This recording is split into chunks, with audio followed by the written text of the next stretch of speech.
In this talk, I'm going to explore the visual meanings that it is possible to make with selfies. As an iconic image of our time, the selfie has attracted much attention in popular media and scholarly writing. The focus so far has been on the representation of the self, or subjectivity. I will propose a complementary perspective on selfies that foregrounds their intersubjective function, arguing that the presence of selfhood is often itself an assumption. The work I am going to present today is part of an ongoing project on what I term social photography and is a collaboration with Dr. Sumin Zhao at the University of Edinburgh. We adopted a grounded theory approach to modelling the kinds of visual structures and perspectives that are possible with selfies, and worked on a range of data sets across social media platforms such as Instagram, Twitter, and Tumblr. For instance, one of our studies focused on the negotiation of motherhood on Instagram, using both data collected from individual users and from larger data sets, extracted using various hashtags such as post-tagged motherhood. A defining image of the 2016 US presidential race was a photograph of a crowd in a campaign event in Colorado. They were largely made up of young female supporters, turning their back on Democratic presidential nominee Hillary Clinton in order to capture selfies.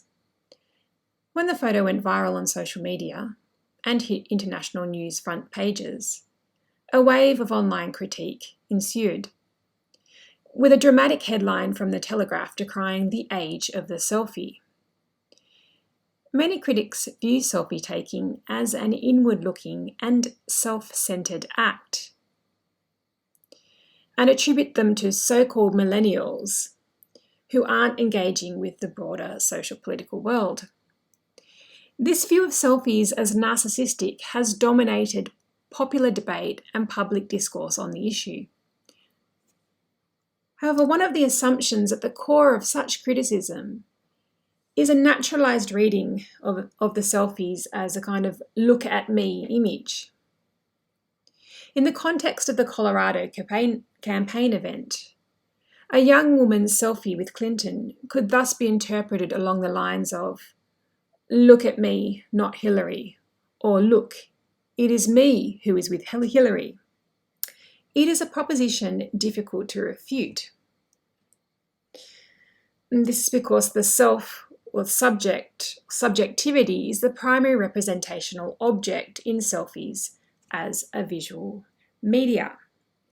However, in this paper, we would like to propose a complementary reading of these women's selfies and selfies in general as not being narcissistic. So a complementary reading of a young woman's selfie with Clinton can also be something like, "Look, it is my perspective on Hillary," or "my perspective on the presidential campaign," or "let's look at the Clinton campaign through my perspective." The essence of our understanding of the selfie resides in this subtle shift of focus from me to my perspective. And underpinning this shift are two fundamental assumptions about the selfie. Firstly, embracing the Hallidayan social semiotic theory of communication, a theory that explores how language, image, and other modes of communication, such as music, function in various social contexts. We view the selfie as a visual sign or a multimodal textual artifact that simultaneously fulfills the function of representing the self, or subject, and the function of enacting certain social relations between the maker of the image and the potential audience of the selfie. From a social semiotic perspective, a selfie contains certain social propositions to be negotiated between the image maker and the viewer. And the visual structures of a selfie will provide the textual clues for the types of social propositions to be negotiated.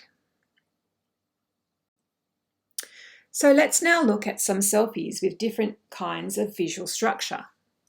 Think about whose perspective or viewpoint is being represented in each.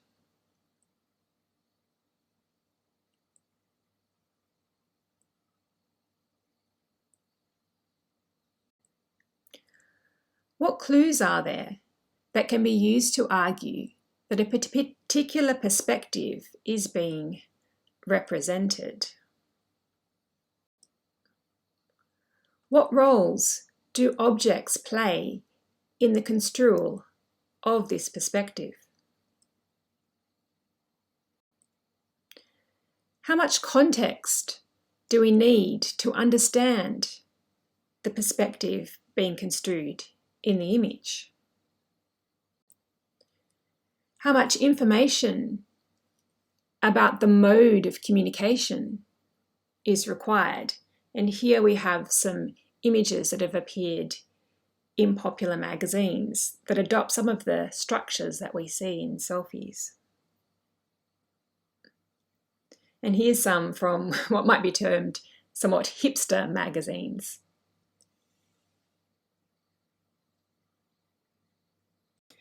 Despite its ubiquitous presence, to arrive at a definition of a selfie is not an easy task.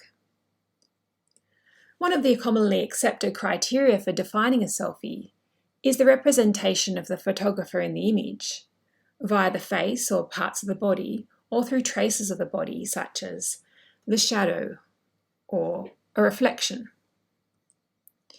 Compositional principles, or more precisely, the deviation from established professional principles, such as the golden ratio, have also been suggested as a distinctive feature. However, visual clues, be they representational or compositional, visual clues alone are not sufficient for identifying a selfie. Recognizing an image as a selfie rather than a portrait can require viewers to make inferences about the non-depictive technocultural conditions in which the image was made, and to have been socialized into reading these types of images.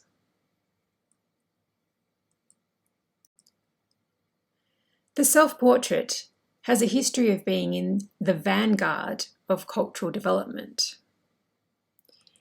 Edvard Munch, in the early 1900s, was the first to take the kind of self-portrait at arm's length that resembled today's smartphone selfies.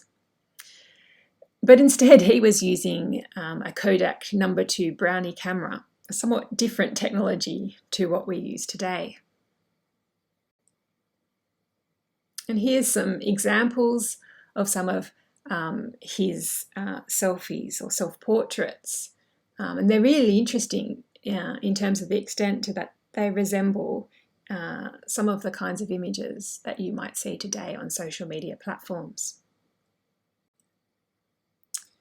Many approaches to defining selfies take into consideration the complex cultural, historical and technological factors that give rise to modern selfies.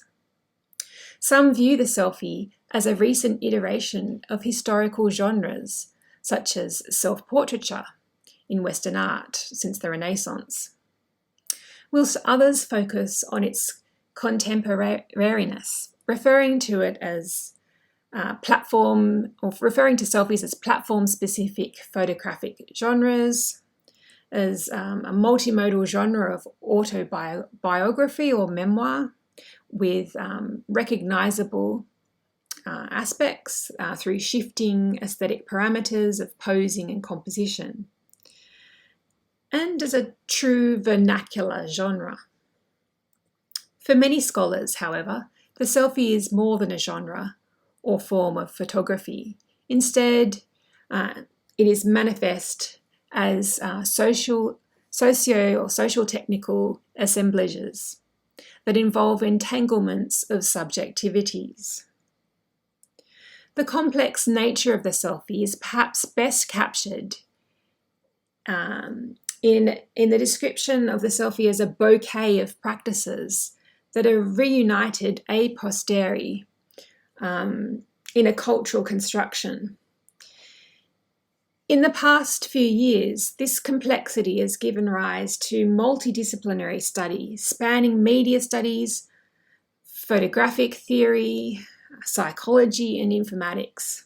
And this work has generated insights across a broad range of emerging social practices.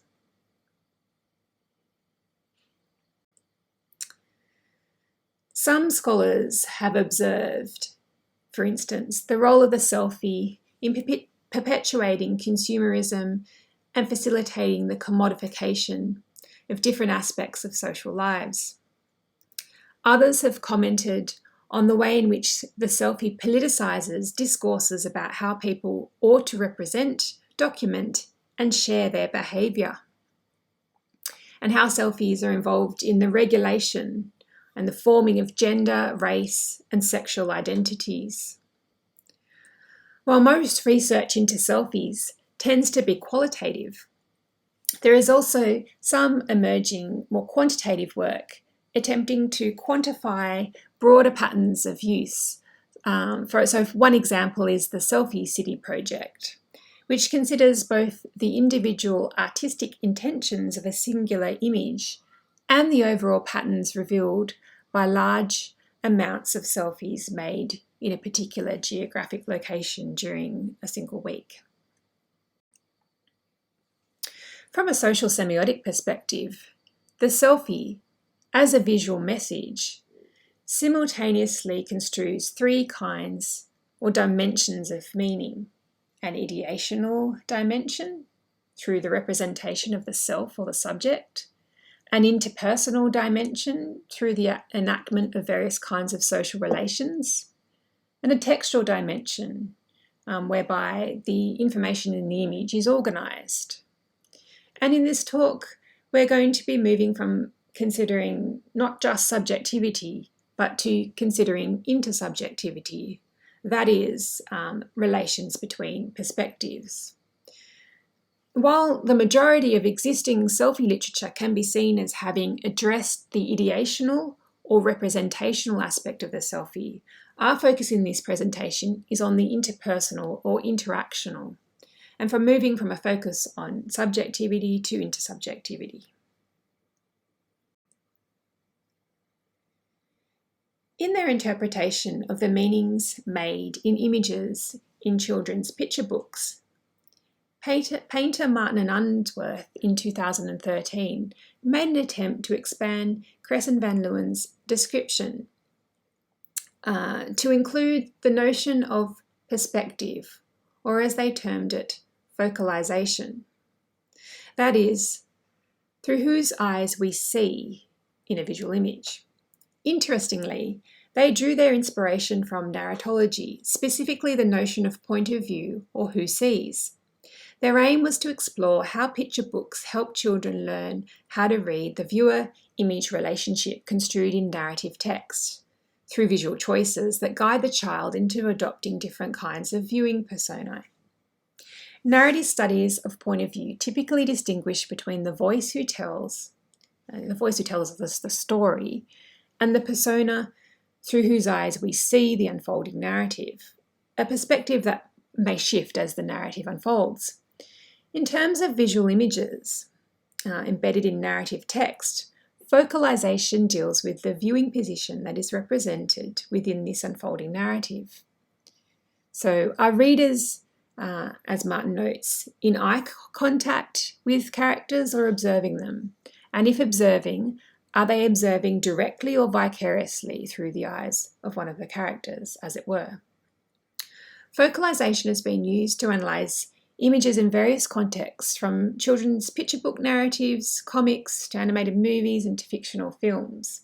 So here on the slide you can see an image from a picture book, which I would argue is adopting an as-character perspective.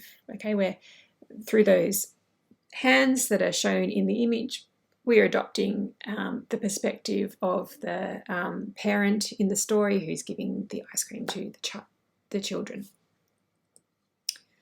But how do we know these aren't the author's or the illustrator's hands? Why do we read this as a character's hands? Well, I would argue it's because of the embedding of the image in a narrative text. So the narrative has an activating function in that sense. For example, in these images from different kinds of texts, whose hands are present and how does the reader know? So for example, in the picture book image on the left, here we know that the hands are characters' hands because it's anchored by the narrative. For the Instagram image in the middle, we know that the hand is the photographer's hand because it's anchored by the user profile, by the social media profile. We know that this image is taken by the photographer whose profile is present on Instagram. And on the right, in the hipster magazine, whose hands are here? Is it the photographer's hands? Or should we interpret this as a portrait? Here it's less clear. However, it seems to be leveraging the discourse of self that we see in social media. There's a flavour of that in this image. While the work of Painter et al. Has opened up the possibility for describing perspective in images, it cannot be applied directly to the analysis of the selfie. Apart from the differences in medium technologies, the main limitation, as we see it, lies in the fact that their description drew on narrative theory, and the relation that they aimed to capture was between the characters in the narrative, which may or may not be visually represented participants, and the viewer. The recognition of perspective in the picture books does not rely solely on structural clues in the illustrations, but also verbal cues that appear in the accompanying text. Furthermore, the perspective often shifts as the narrative unfolds. In the case of the selfie, however, this perspective is fixed and is presumed to be that of the photographer or the poster of the image, i.e. the self that is represented. What becomes critical is thus not whose perspective, i.e. who sees, not whose perspective is construed, but how perspectives are realised visually. More precisely, what needs to be determined is if and how perspectives can be represented differently in the visual structure of selfies, and if these differences matter in various social contexts. So an extended analytical framework was needed because these images often contain no gaze. The viewer-photographer relationship is what seems to be at stake, rather than a viewer-represented participant, i.e. character, relationship. And we can interpret these images as dialogic, as talk, not text, because of how they operate on social media platforms. Consider, for example, the iconic image, migrant mother, of a mother during the Great Depression. In this image, we can see that with the photographer perspective is construed in the sense that it's implicitly realised. We're implicitly looking at the mother along with the photographer. It's an act of representation. It's mothers being seen. It's a text in that sense. Contrast that with something like these images posted to Instagram.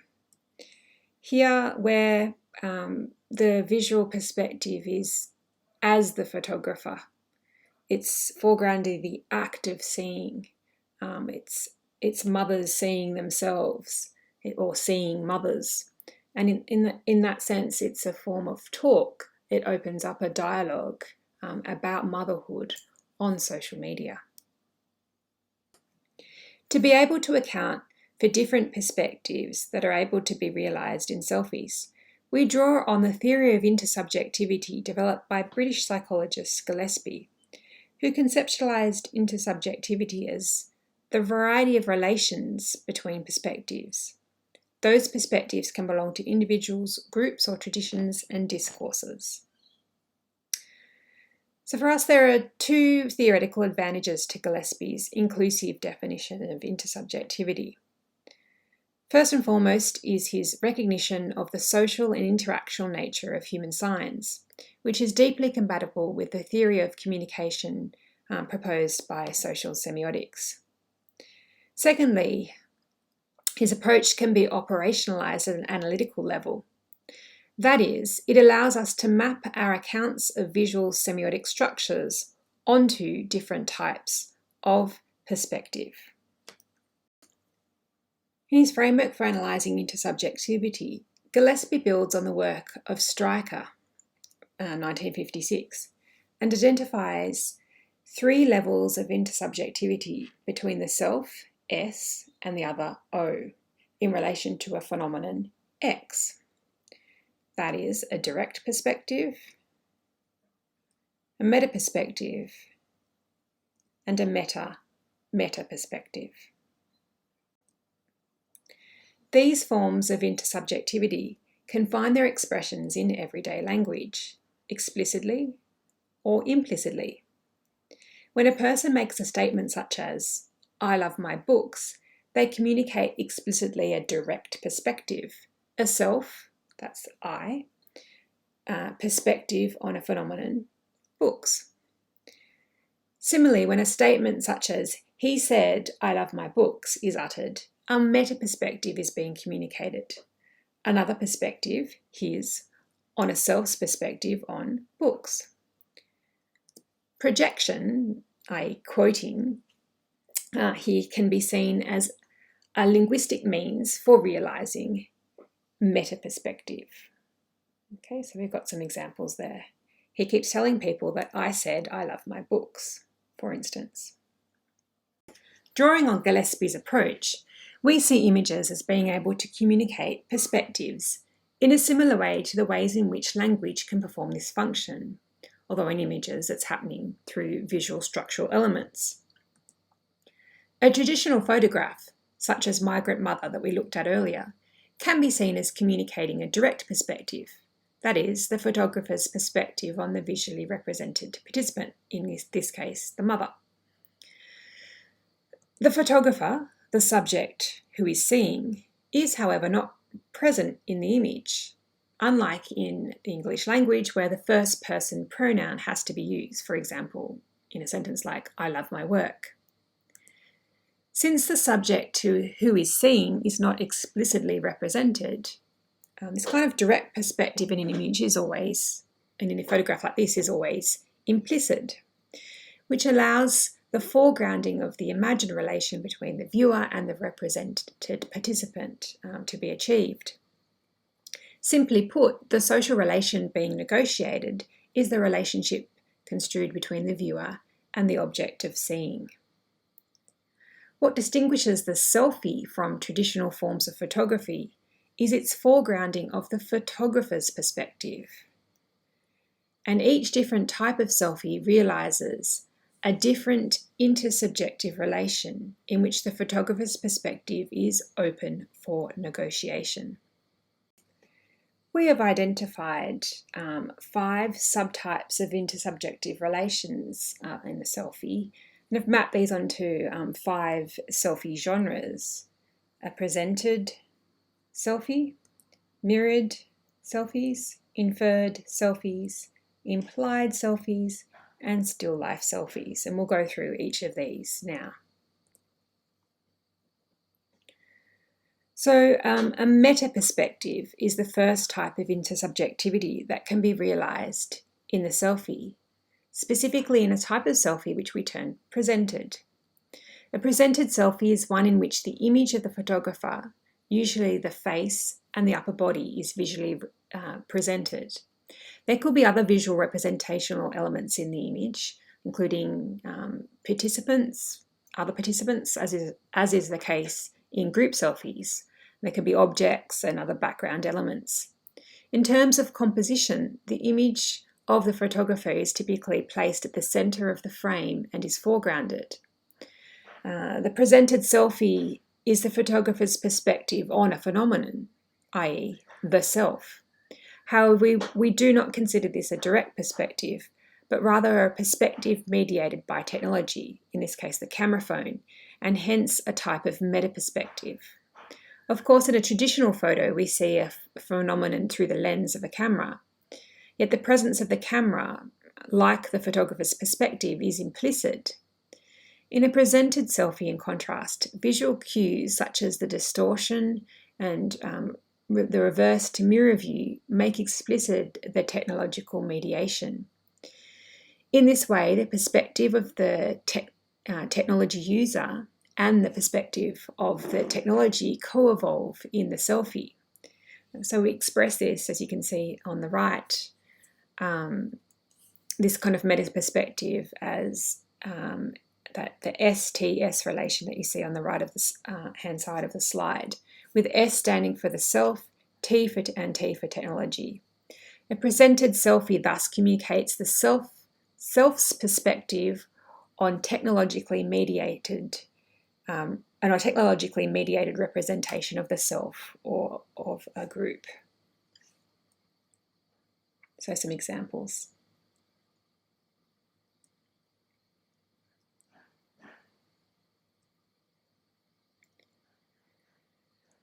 Apart from the represented type, all the other types of selfies realize meta perspective, varying in terms of the object of seeing, i.e. Here defined as X, and the degree of explicitness. So the first type that we're looking at now, the mirrored, construes a meta perspective. In a mirrored selfie, the mirror image of the self is captured. Representationally, it often includes the image of the photographer, typically with the face partially or fully blocked by the phone, their phone and the mirror all in the image. Mirror images of objects such as a designer bag, backgrounds, and other visual participants could also be present. The composition in a mirrored image tends to be similar to that of a presented selfie, with the image of the photographer centered and foregrounded, though this type of selfie tends to be shot from a further distance. The mirrored selfie functions to communicate the self's perspective on a technologically mediated, i.e. camera phone mediated representation, the technologically mediated mirror representation of the self, expressed on the right there as STTS relation.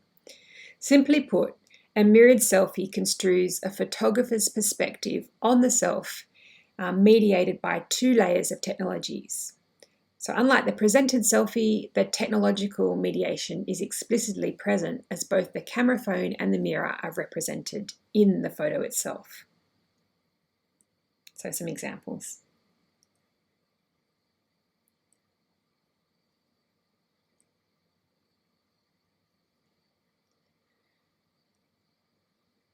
There are two other types of selfie that I'll now deal with that also communicate a meta perspective, inferred and implied. So let's look at inferred first.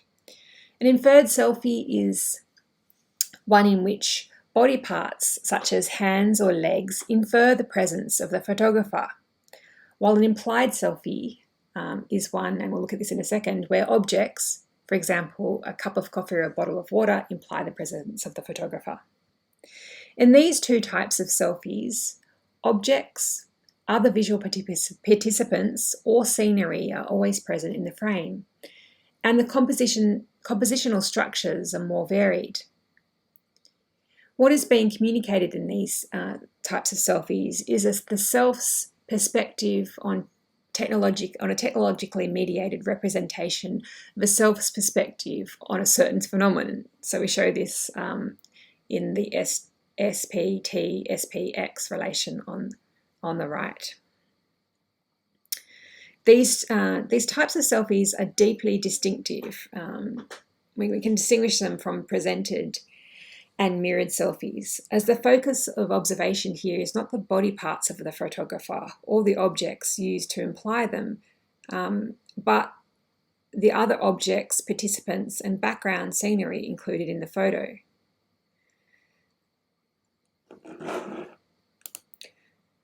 So some examples of inferred selfies. You can see the hands in various corners of the frame, or feet. and implied selfies, where it's the positioning of the objects that suggests the presence of the photographer. So in this case, the positioning of the coffee in the foreground of the frame. And some examples.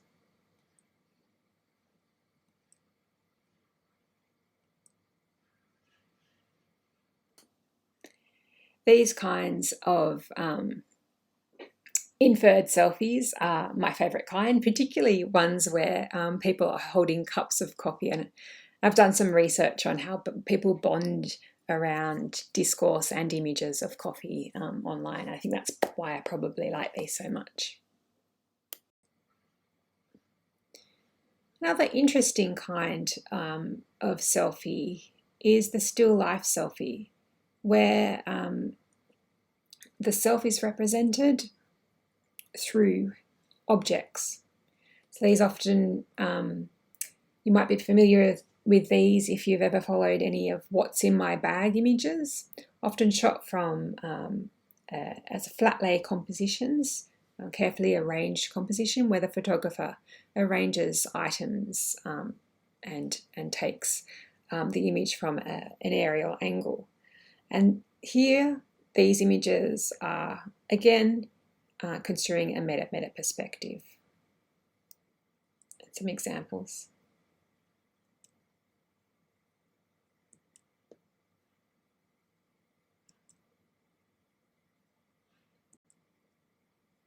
So we can map these kinds of image on a line from how explicitly or implicitly they represent the perspective of a self. So most explicitly would be images where you can actually see a trace of the photographer, so ones involving hands, and then becoming more implicit when there's no visual trace of the photographer, but instead the photographer is implied by here the positioning of the book, and then more implicit again and again and again. Alongside self-portraits directly depicting the photographer's face, published via social media platforms, are millions of images of users' personal belongings. This includes hundreds of thousands of images tagged, for example, "What's in my bag," on Instagram and other platforms. These objects offer a means of representing dimensions of personal experience across domains such as parenting, as this example shows, photography, fashion and makeup, and many other areas.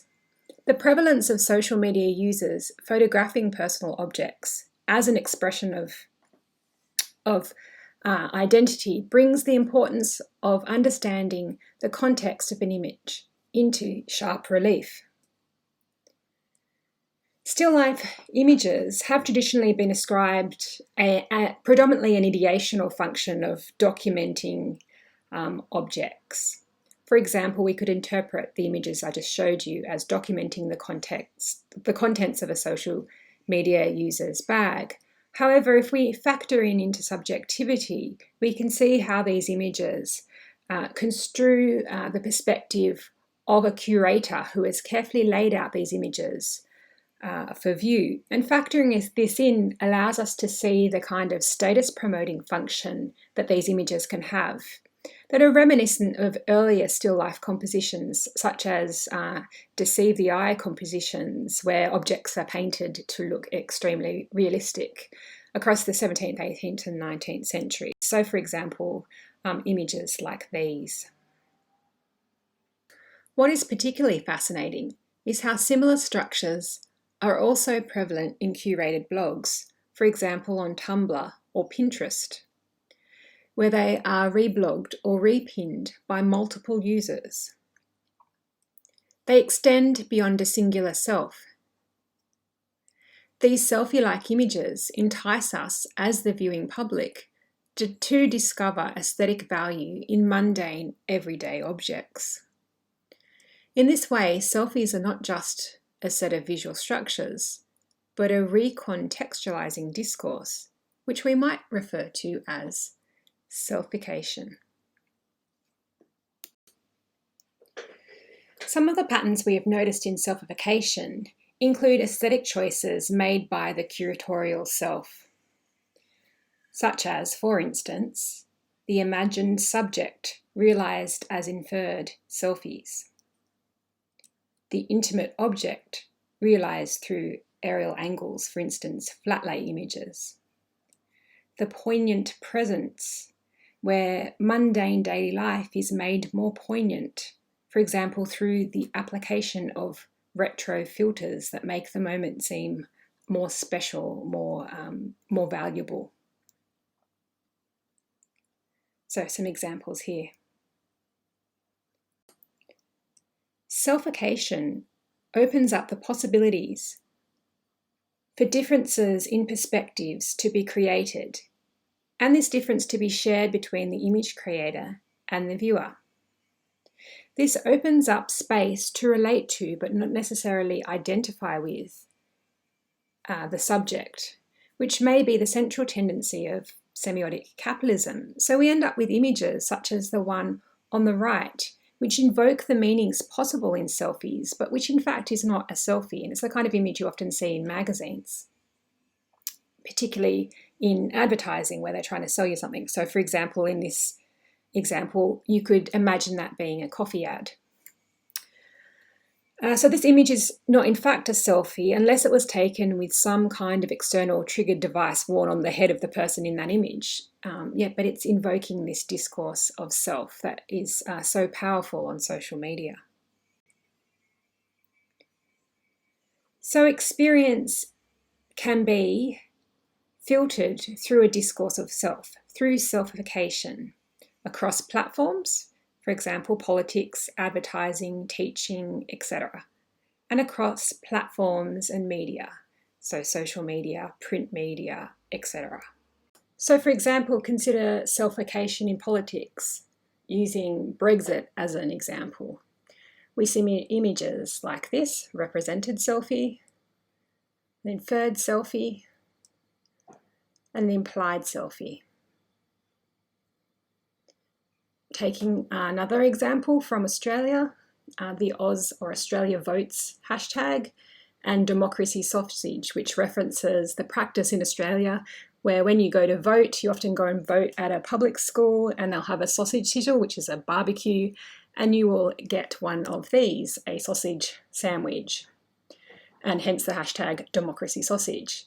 So you see images of represented selfies, or presented, inferred, and implied. Selfification in military discourse even. So images like this and like these, where you see these different kinds of visual structures are used, all being types of selfies. So what other domains can you think of? What hashtags might have been appended to these images? Well, the first one was teacher life. So a teacher posting about reading, having a cup of coffee and using this inferred selfie structure. Mum life, so about motherhood. And travel life, a selfie to do with travel, inviting you to take on the visual perspective of the photographer and a kind of wish you were here type image. And we see selfification across platforms. So for instance, Instagram, Tumblr, WeChat, and various kinds of print media such as Frankie magazine, and also out in the world on billboards at bus stops. So this was an advertising campaign to try and stop people smoking. And really interestingly is the uptake in commercial discourse of inferred and implied selfies. So this is the Australian Starbucks Instagram feed, which is resplendent with inferred and implied selfies. Why? Well, that's an interesting question that Sumin Zhao and I are currently looking at in relation to semiotic capitalism. When we talk about the selfie, we assume a conflation between the photographer and the represented participant. In effect, whether they are the same person is not important and often cannot be taken for granted, in particular in inferred and implied selfies. This is perhaps the most critical insight we have gained from our social semiotic analysis of the selfie. What ultimately distinguishes the selfie from other types of portraiture is not the self or the representation of subjectivity, but the possibility for difference of perspectives to be created, and this difference to be shared between the image creator, i.e. the photographer, and the viewer. In other words, the enactment of intersubjectivity. Simply put, the selfie is a distinctive visual genre, and you can see in this table the kinds of selfies that we've looked at.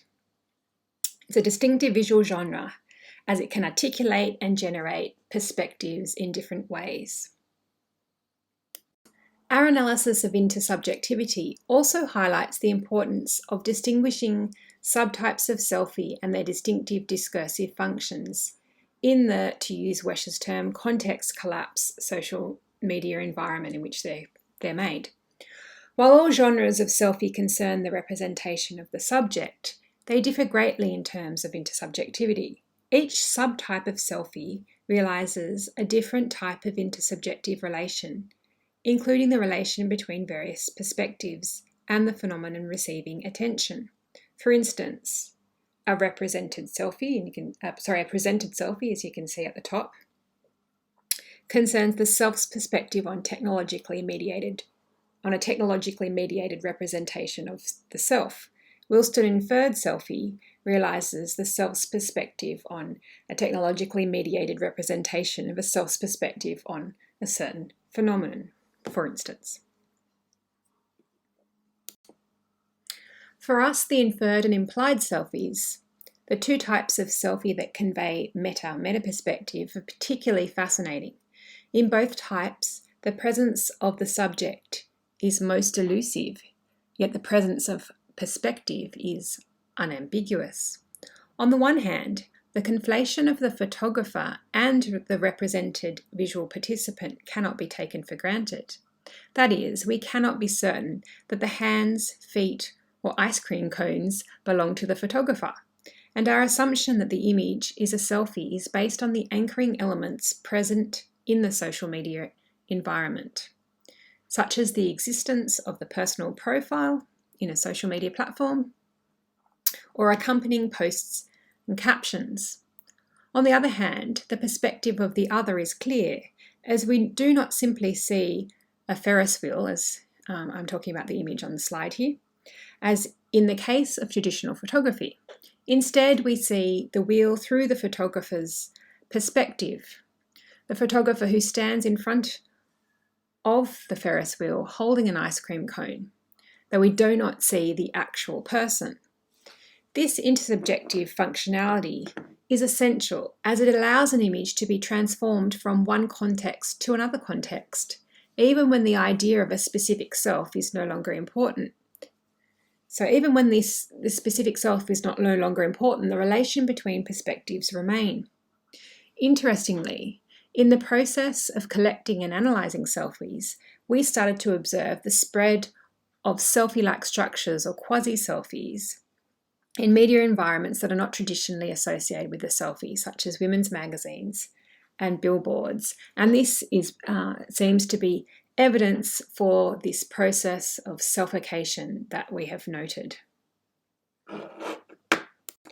So in our work on social photography, we're currently looking further at the selfification of contemporary discourse, trying to understand semiotic capitalism through fine-grained critical multimodal discourse analyses, exploring different kinds of visual genres and technologies, platforms, trying to move from subjectivity to considering intersubjectivity and this kind of colonization of public discourse by the discourse of the selfie that has been so prominent in contemporary culture. If you're interested in the work on social photography and selfification that I've presented today, I've listed here on the screen a number of publications that have come out of the Selfie project that I've been working on with Dr. Zhao at the University of Edinburgh. Thanks for listening, and I'd really love to hear your questions. Okay, thank you, Michele, for your recorded talk. So Michele is here already, and I think we've got questions, and yeah, we can go on the Q&A session here. So you ready, Michele? Yeah, I'm ready, and thank you for inviting me to speak. Great, thank you. Okay, all right. So we have a few number of questions here in chat box. I can read it up to you, Michele, as well as the one in the Slido, I guess. Yeah. So we have the very first question from, let me check. Okay, this one is from Nuran Ali. So if we consider a photo containing body parts, a photo with a hand holding a cup or coffee as a selfie, although from my own perspective, it is still a photo, not a selfie, then what about a photo of objects like that of makeup and products? How is it considered a selfie, especially if it is not personal? Is it a matter of context? Yes, definitely. It's definitely how we definitely read images based on the extent to which we have been socialized into particular contexts. So if you'd never seen a social media profile or accessed a social media platform, then a selfie, you might interpret a selfie simply as a portrait. Although there are some subtle cues such as distortions, etc., that give away that the image was taken by the photographer. So the mode definitely has an important function in terms of how you read the image. So that, as I mentioned in the talk, that kind of, when we were comparing the ones from picture books with ones from Instagram and the ones in print media, for social media images, the profile has a very important activating function in terms of activating that discourse of self. And as that has become more kind of culturally pervasive, we see this, this process of selfification happening, where we will read other images in more kind of commercialized contexts as selfies, and you can see that in the Starbucks feed, Yeah. there, where we might not have previously, prior to the advent of social media, because obviously, as we saw in the Edvard Munch, I'm never quite sure if I'm pronouncing him correctly, images, the act of taking self-portraits is very is as old as photography. I mean, as soon as cameras were invented, we turned them on ourselves. And in fact, if you also consider the history of painting as well, you can see this kind of this discourse where it originated and how it's now developed. If you look across time, hopefully that answered the question. Yeah, thanks, Michele. Well, speaking of selfification, during the COVID-19, I think I myself commit a guilty crime of selfie, especially to present it. I rarely do present it, but since the COVID and we have to wear mask, most of us will have a present ourselves with mask. Yeah. Somehow it also promotes the mask manufacturer as well, because there's this rising of homemaking mask, and they want to promote, but they want also to participate in this health care discourse of wearing mask. Yes. So yeah, that's interesting, isn't it? Because so there the selfie is sort of functioning as, this is my perspective on the pandemic and my beliefs about how I should behave in the pandemic, and then my perspective on mask wearing. It's so that's how it moves beyond just an image of an individualized self to be kind of something broader than that. yeah. So I did some research into that. yeah, sure. This is the rising of, but the selfification itself is very interesting because it expands our understanding of selfie, not just us presenting ourselves or just the classic example of, look at me, I'm taking picture, but also the infer, the implied, and the still life. I think that's like something that is really expanding, at least my perspective, this case. Yeah, and then we have another questions. I think this is from Dr. Sonia. This one is more about, I think it's in the Slido. So why are you interested in the topic of motherhood? Why do you think mothers, new mothers, or becoming mothers love to display their role through any kind of media? Yeah. I became interested in discourses of motherhood on social media after I had children. So obviously, I think Jim Martin says that you either study stuff that you're really involved in or interested in, or stuff that really annoys you in some way. So this is the case of stuff that I was involved in myself.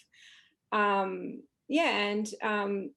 was particularly interested in the affiliation dimension of the expression of motherhood online, where people are posting images and creating texts as a way to align and bond with other people, when motherhood can be so isolating.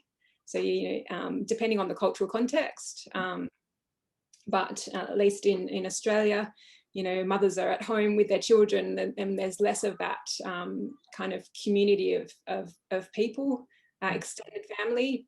My background is half Italian, so I have more of the extended family involved in my life than some people from other backgrounds. But that can be a really isolating, that kind of suburban isolation can be really difficult for women. They feel, trapped by motherhood. So social media was a way of connecting with other mothers and sharing values and feelings and experiences as a means of social bonding.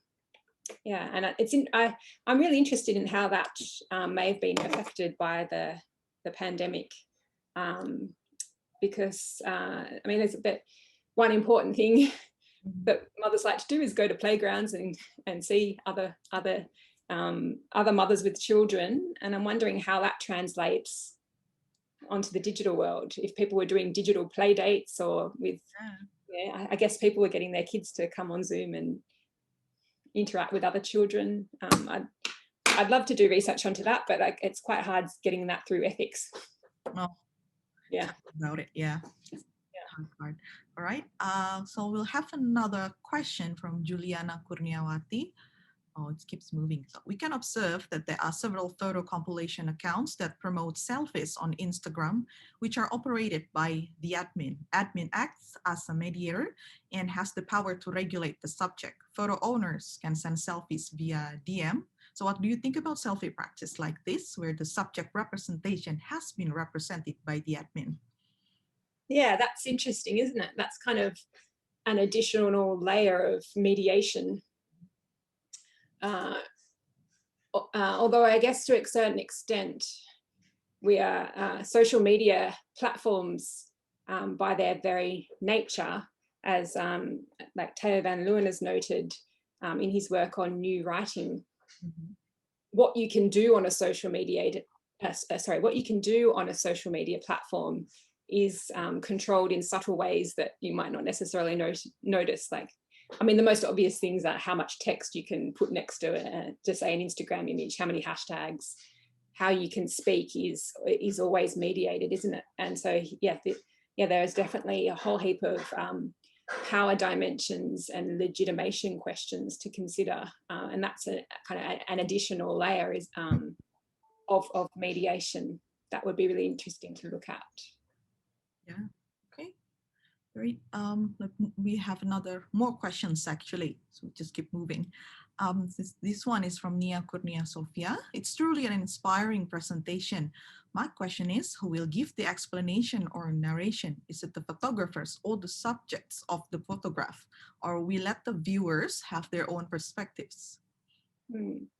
So in the example, the picture book example, we read the image our reading of the image is inflected by the narrative that it's situated in. And in the social media examples, the way we read those images is influenced by the profile. We know the profile cues us into, who the photographer is, and we map that onto the hand in the image, for instance. Although it is possible, but more of a marked choice, that someone would post a picture of, I've got a coffee cup here, someone else's hand around a coffee cup, someone else's perspective. And that's part of what we were arguing, that it is a self in the image, but not necessarily always an individuated self. That's why you kind of need to factor in subjectivity. It gets quite complicated, and even sometimes when I'm trying to explain it, I confuse myself. But yeah, it's quite an interesting and subtle relation that gets played with, and is why selfies are so fascinating. And that's partly why, as I showed in the Colorado image of the women taking selfies in front of Hillary Clinton in the background, that's why this is not a narcissistic thing. Those images aren't necessarily just about the person taking the photo.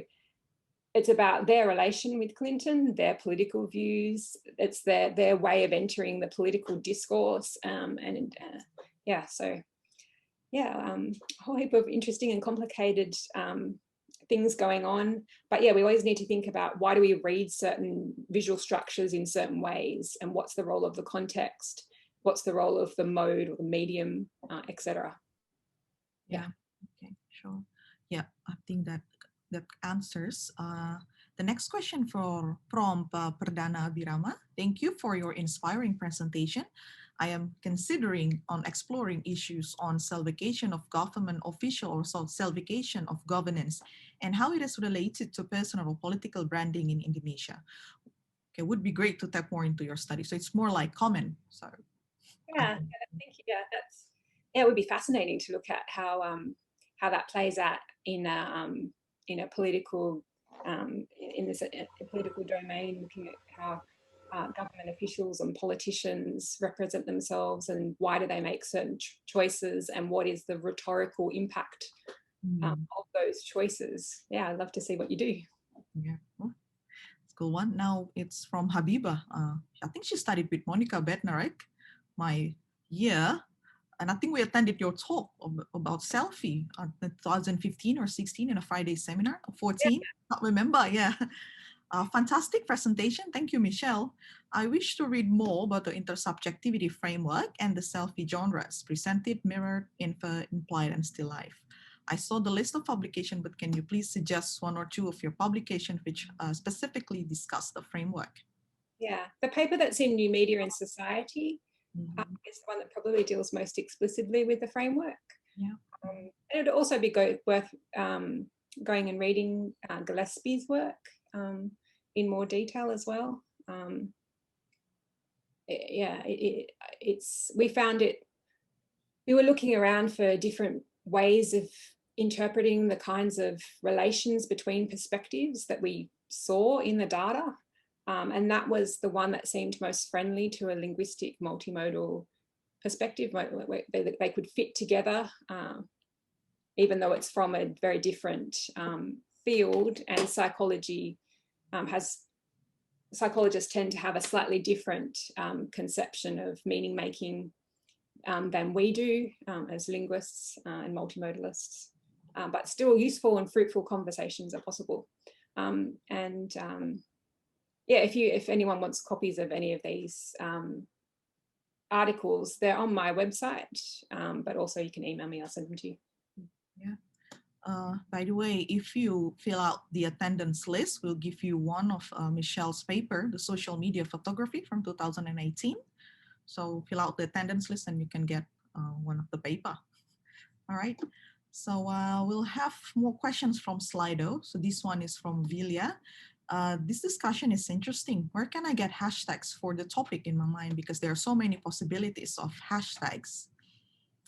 So I think it's about a choice of, narrowing down the immense possibilities of hashtagging. How do you do that?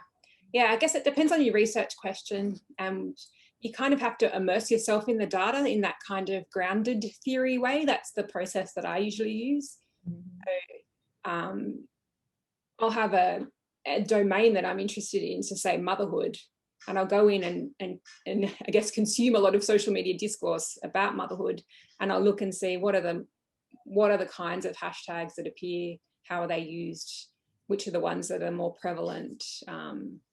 And yeah, it is an interesting question because there are a lot of problems with choosing a particular hashtag and then creating a corpus solely based on that hashtag, because often people don't use them, so you're kind of excluding that discourse.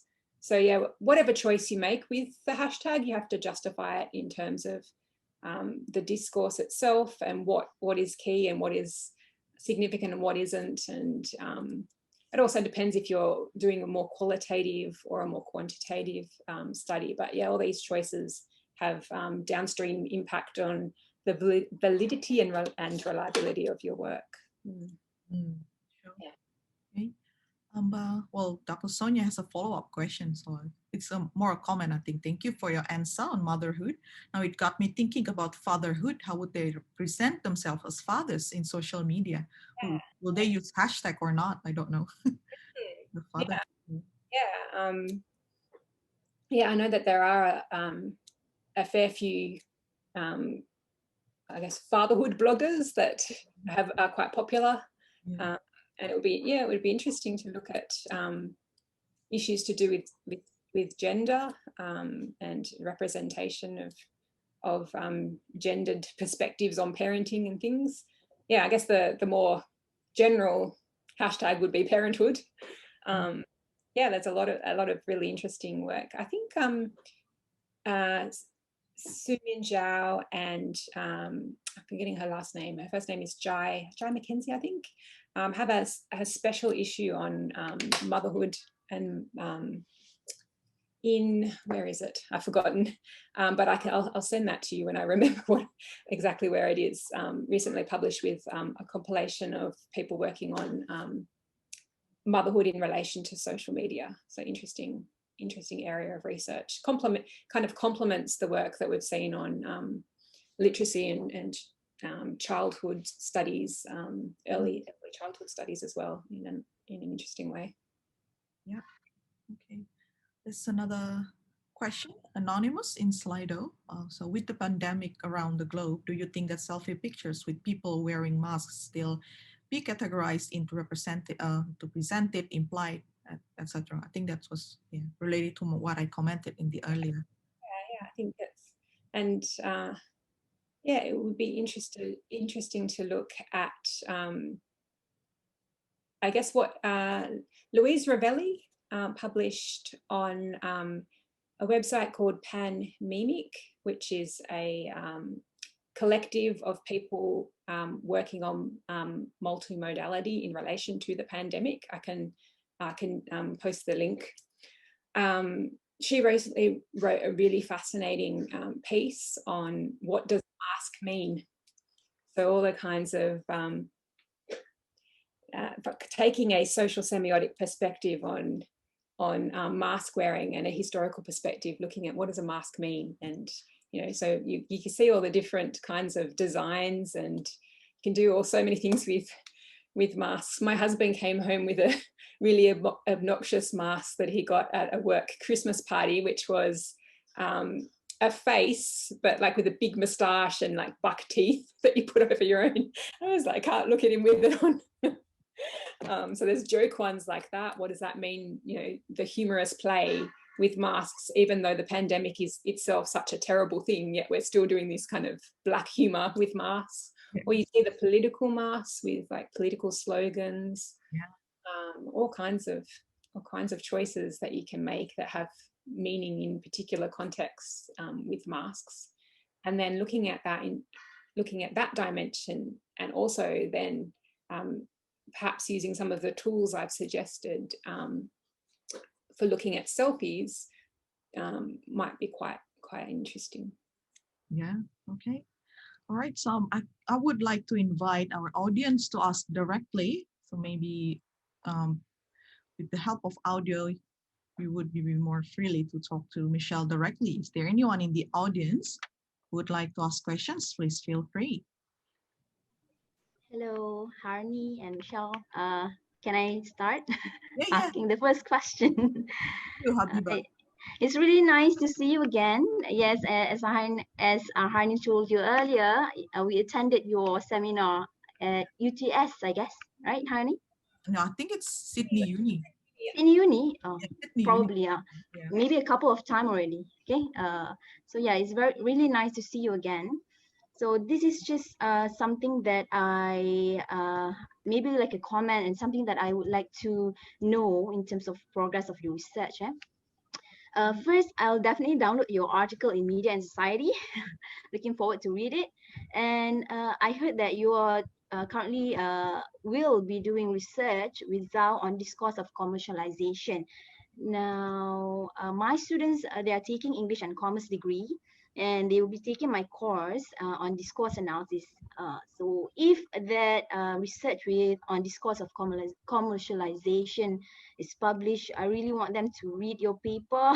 And I guess you're going to use the intersubjectivity framework too. Am I right? Am I right? That's right. Yeah. Yeah.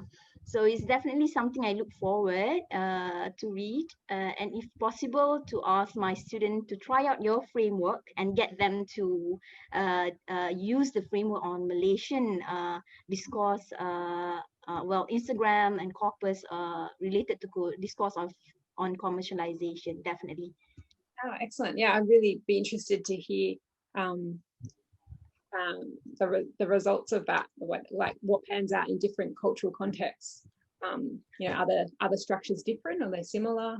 Yeah, because the corpus that you're collecting for a discourse of commercialization, is that from Australia or somewhere else? Because mine will be from Malaysia, of course.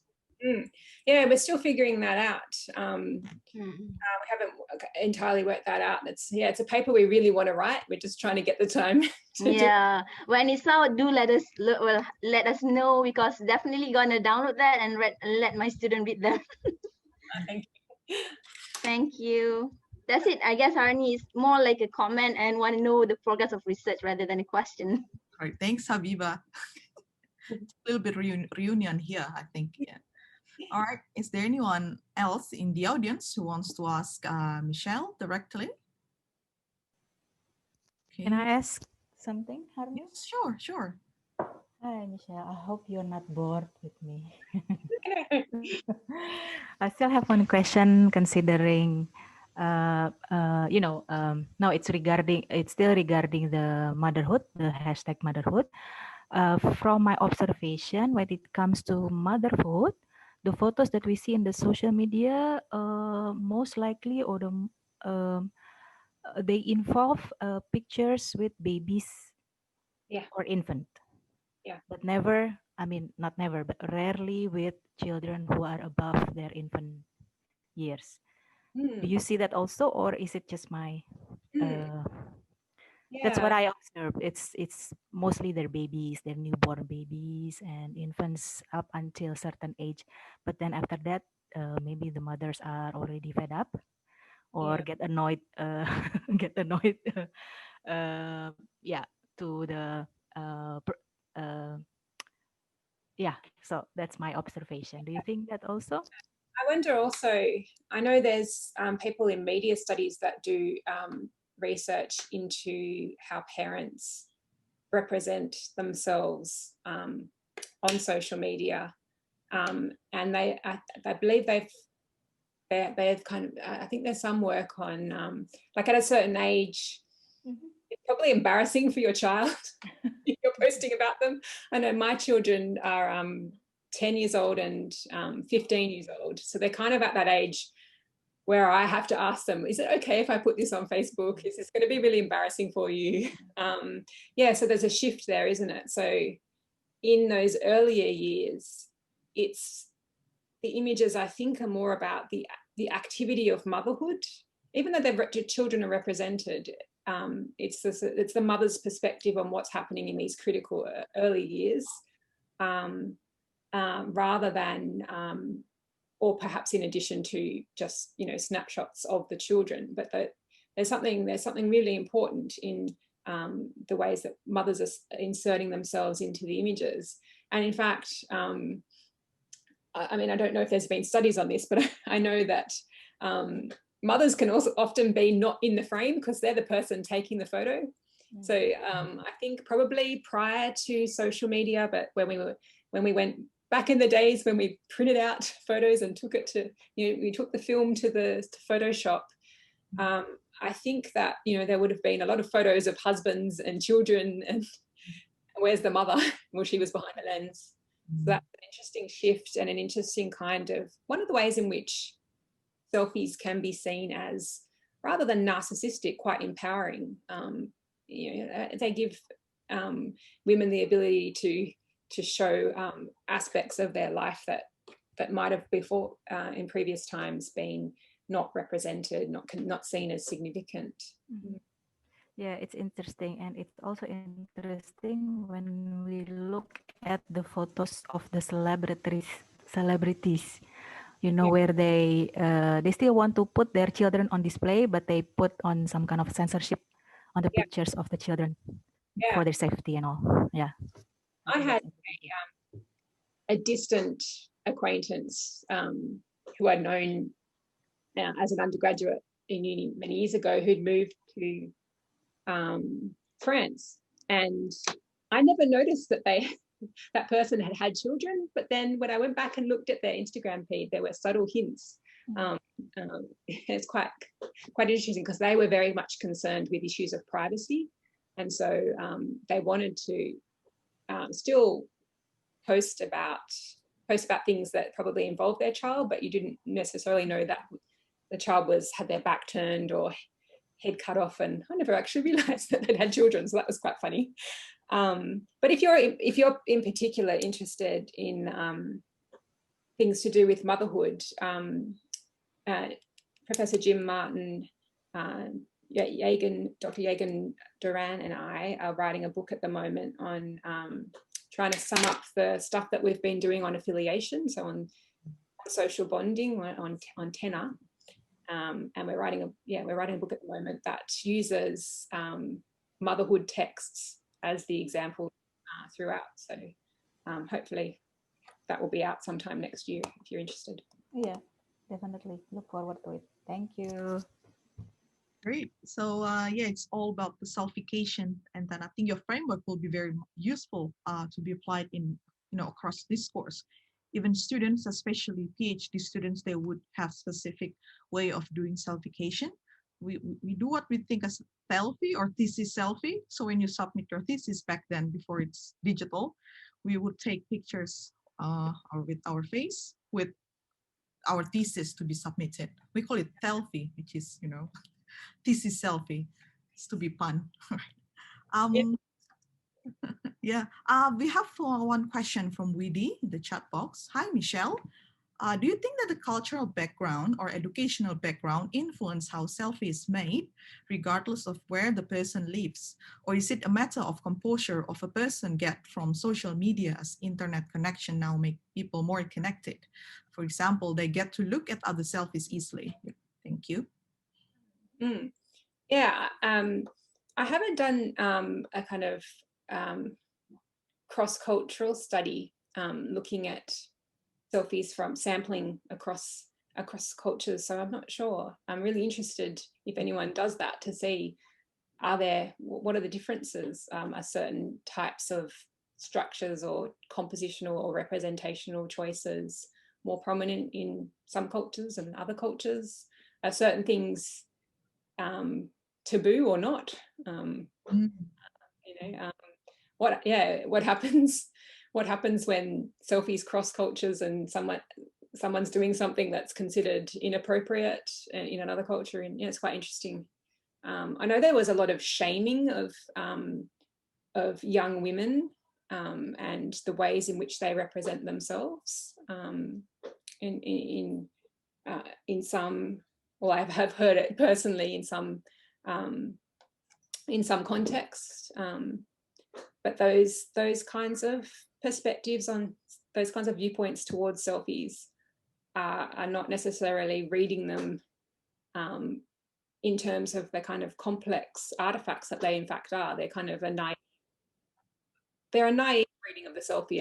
Just look at me, but that's not in fact what selfies are. Yeah. Yeah. So there are possibilities indeed. How other selfies will influence each other. Mm-hmm. And there's also I haven't looked at them, but I believe there's a call for about visual on shelfies. Where I have books behind me, but shelfies. Yeah. Because obviously, sorry, my audio breaking up. Yeah, a little bit breaking up. Not sure why. Can you hear me now? Yeah, all good. Yeah, I think it'd be really interesting to look at Zoom and Zoom backgrounds, because it's kind of, it's obviously not a selfie, but it is sort of. It's in that space, isn't it? Yeah. Yeah, the ways we choose to represent ourselves in Zoom meetings, and the ways they are changing the architecture of our homes. So, for example, behind me, this is one of my mother's artworks, one of her paintings. But usually I probably would have hung it a bit higher on the wall and maybe not exactly there. But now, due to our use of Zoom, we kind of arrange things so that we have a background. Yeah. That's quite interesting. Yeah, I use a virtual background here, so I couldn't even tell. I thought it was real. You may or may not notice, and most of my colleagues didn't really notice in the beginning. But yeah, this is how I present my photographic image through Zoom. Yeah, so we can analyze your semiotic choices about why you chose that particular background and what it says. Isn't it? Yeah. We've got more questions coming, so it's a bit slow in my chat box here. Also, there's one question from Muria Enda. Michele, I would like to ask about the ethics if we do and publish research of selfie from social media. Do we have to get permission first? I think that's an important question. Yes, yeah. So in my research, for example, the paper in visual communication, where I'm presenting images of a mother and her children, yes, I ask permission if I'm using, if I'm presenting material. Yes, yeah, that's definitely a factor, especially when there's children involved and things like that. Right, but does Instagram, for example, have some sort of a copyright statement that we could use as part of the ethics, perhaps? Ethics and copyright are two sort of different issues, aren't they? So ethics is about our integrity as researchers when we are dealing with human participants. And then copyright is more the domain of publication. Like, are we going to get sued if we publish an image? Journals are more worried about that. And in fact, it's a massive issue for multimodal research, because journals are becoming increasingly strict about seeking permissions for things, and it can be difficult to obtain permission depending on the domain that you're working in. I know people that work on song lyrics and music videos have heaps of problems with things like that. So it does, it is an issue. And what fair use means across different international contexts is quite different. So in some areas, when you're using an image in an article, for instance, if you have annotated the image and you've shown that you're doing intellectual work on the image, then that's considered fair use, as opposed to just an image without any arrows on it and boxes and annotations. So yeah, and yeah, it's a bit of an issue. Yeah, we'll be dealing with ethics as well as copyrights. Ethics is becoming more complicated as the ethical questions become more complicated. Right. Yeah. Especially if you want to use the Instagram account, for example, celebrities with their kids, if they open it to public, does that mean we could ethically take that out, without their permission or not? Yeah, I've seen some research that where they've, if you're doing work on influencers, for instance, where the person has 100 million followers or something, Yeah, or has the blue thick.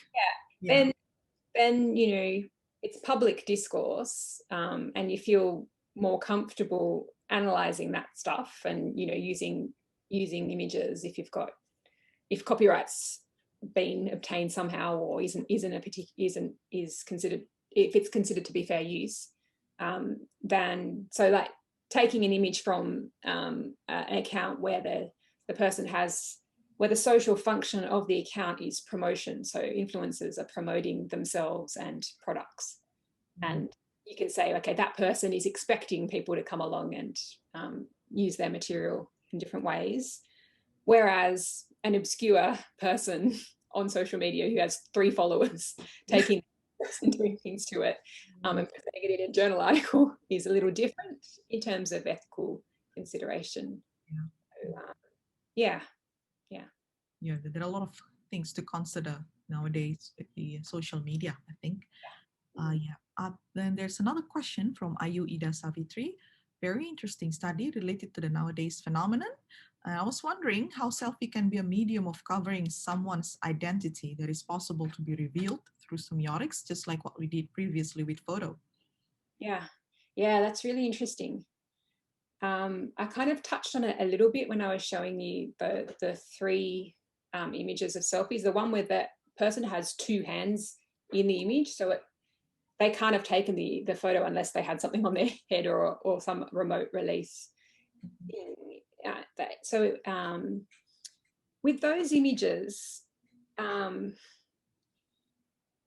viewer can relates to the image in some way, but it doesn't necessarily identify with the person in the image in that kind of identity sense. And that's why it can be taken up in commercial discourse, because you can kind of it's quite tricky to explain, but it's selfies when used in commercial discourse have to open up that possibility that it's not just that particular person in the image's perspective, but that you can insert yourself in there, or a whole group of people can do that.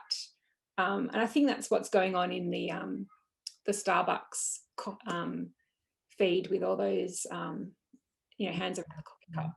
It's not necessarily an individuated identity in those images. It's that discourse of a self, a potential self. Who is the self? We don't know. There's a lot to do there. It's quite a subtle and interesting shift, and it's the abilities of selfies to do that is part of why we see them as a recontextualizing discourse. So they allow these visual structures to travel across all those different discourses that I showed, like across motherhood, Starbucks coffee consumption, travel, teaching, all over the place. Vice chancellors of universities, are they doing selfies now? Like government officials? Yeah. People that we didn't think they would do selfie, now they do selfie. And they're kind of capitalizing or cannibalizing this discourse of self that developed in this kind of organic way amongst social media users, that now politicians will kind of piggyback on that and use that rhetoric to then influence people in different ways. Yeah, absolutely. We've got another question. I think it's in relation to motherhood. From Weni Laila Kusna. Thank you, Michele, about your interesting motherhood. This is related to motherhood. Why does a mother tend to do a photograph, just only the selfie of their children? So what kind of phenomenon is that? So we just discussed it a little bit before. I think that's the foregrounding of the activity of motherhood. And, in the slide where I had that kind of classic image from the Depression era of the migrant mother, contrasting that with the Instagram images of mothers interacting with their children. On the one hand, one is more like text and one is more like talk. So the social media ones, those images open up dialogue. You can even, I mean, you can, depending on the platform that you're using, like you say, using WhatsApp or something, the image itself can become a move in the exchange structure, in the discourse. So someone says something and you reply with an image, and that's the way in which it's more like dialogue than it is like text, which is quite interesting, I think. Yeah. Sure. So shifting the meaning potential of visual images. Yeah. I think it's just like one little question from me, actually. So do you think that the way we do selfie is afforded because of the technology? So maybe someday the more technologically enhanced selfie camera, the more we could have more potentials of selfication, you think? Yeah, definitely. There's a colleague in my department, and I think it's an entire field of research of people that are looking at drones and observing the drones. And people do drone selfies, which we haven't really looked at. Yeah, so you fly your drone above yourself and you take a photo. That's an interesting one where you're starting to see, and it intersects with the field of machine vision, research into machine vision, where, yeah, it's the robots and the computers, their gaze is somehow now in this, which is kind of quite mind-bending. So has anyone ever seen any drone selfies? I don't think I've come across them in my general. There are maybe not drone selfie, but drone video.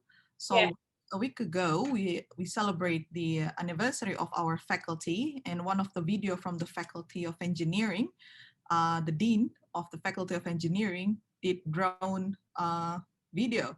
And I think we could, have a snapshot of his drone selfie. So it's like from above, from around. So it's interesting, outtakes and perspectives. Yeah. And it's different, isn't it, to when people wear those GoPro things on their head as they move through the landscape. Those aren't really selfies, are they? They're more machine vision. It's not really. I mean, I suppose, I need to think it through more, but there's something a little bit different. But why are they different in semiotic terms is quite challenging to argue. Yeah. Okay. So is there any other question? I think we have a little bit more time for one question left. Is there in the audience want to ask Michele directly? Okay.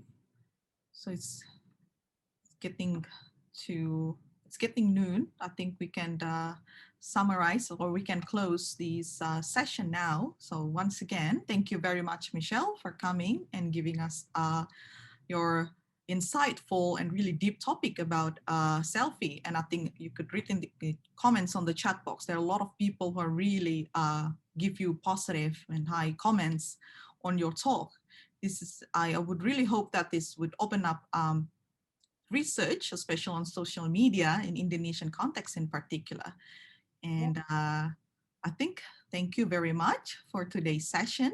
Thank you very much for all the committee members, for the participants, for Dr. Sonia, who opened this session, and also all the participants who are actually, keep coming at the end. So this is the end of our session. Thank you very much, and hope you have a good break for this afternoon before getting to your class or whatever activity you're in. Thank you, Michele, and let's give Michele an applause. Thank you. Thanks for inviting me. I really enjoyed talking to you all. Yeah, okay, bye. Thank you. Thank you very much. Okay. Harni, don't you want to make another round of photos? Or sorry, I couldn't hear you, Sonia. Don't you want to make another photos for our session? Oh, okay. At the end of the session, let's have at the end of the session, yes. And just a little bit of announcement next week, as you can